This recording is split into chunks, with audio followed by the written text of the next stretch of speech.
protest erupted in Dartmouth, Essequibo this morning following the death of a villager by a member of the Guyana Police Force SWAT team.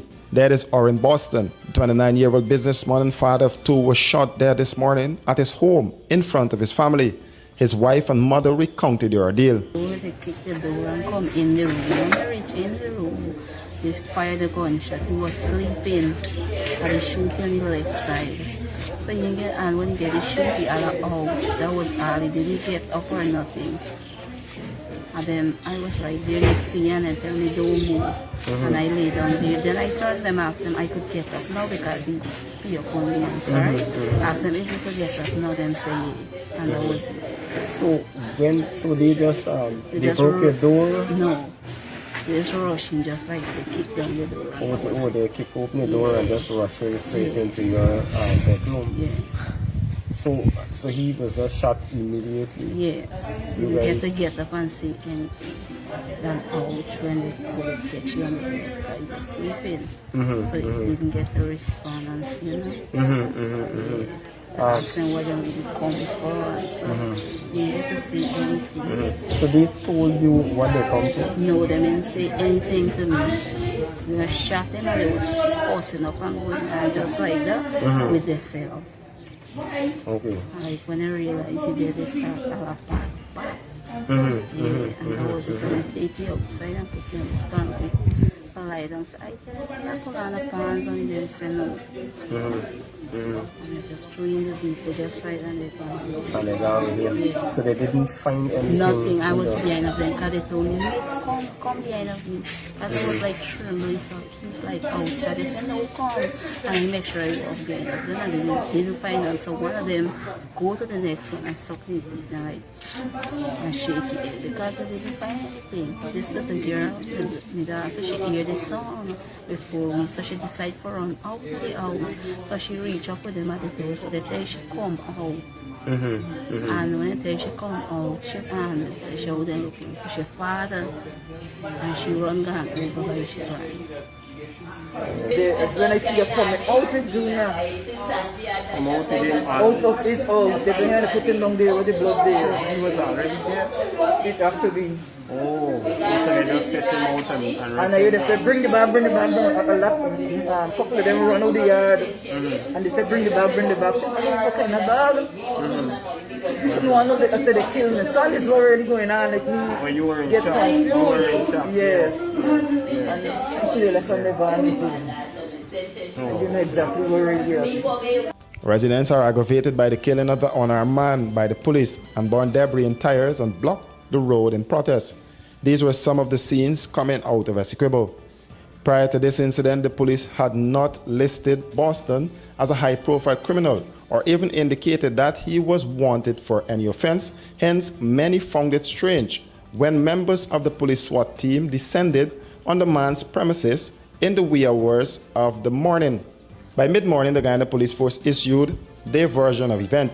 According to the police, ranks were conducting an anti-crime operation in the Police Regional Division 2, during which, at about 4:40 hours, they went to the home of the 29-year-old shopkeeper Orin Boston of Dartmouth, Essequibo to conduct a search.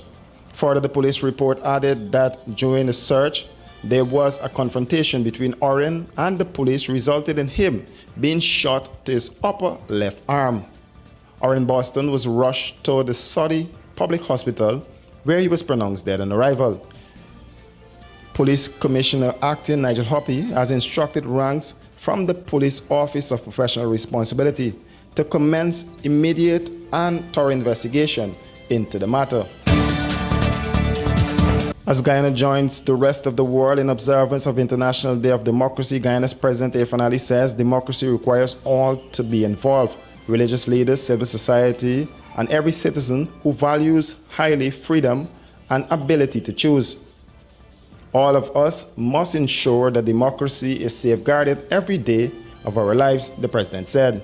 To strengthen the ramparts which protect our fragile democracy, the rule of law, the independence of the judiciary, freedom of expression, and constitutional rule. Democracy is predicated on respect for freedom and human rights, and respect for the will of the people through free and fair elections held at periodic intervals. As the Caribbean Court of Justice has observed, elections that are free, fair, transparent, and accountable are the lifeblood of a true democracy. He noted that a threat to free and fair elections represents an assault on democracy. Guyanese have a duty to zealously guard the country's democracy. Let us, therefore, all commit on this International Day of Democracy to ensure that the democratic will of our people is never again threatened. May we all lend our efforts towards fortifying our country's democracy.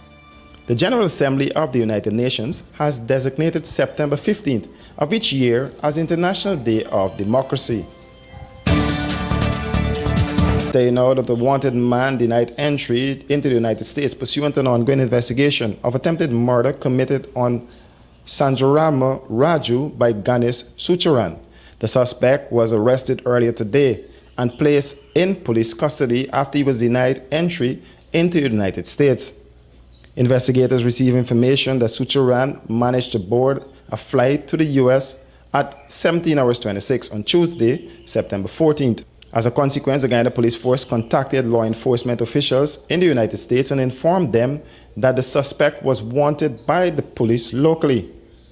Hence, upon his arrival in the United States, the suspect was denied entry and sent back on a flight to Guyana, which arrived at 6 hours 54.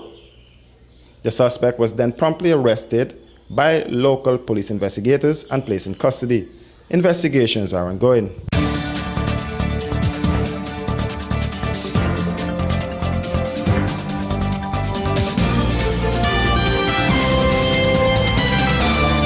For these and other stories, do visit us at our website at www.rdproductionsgy.com.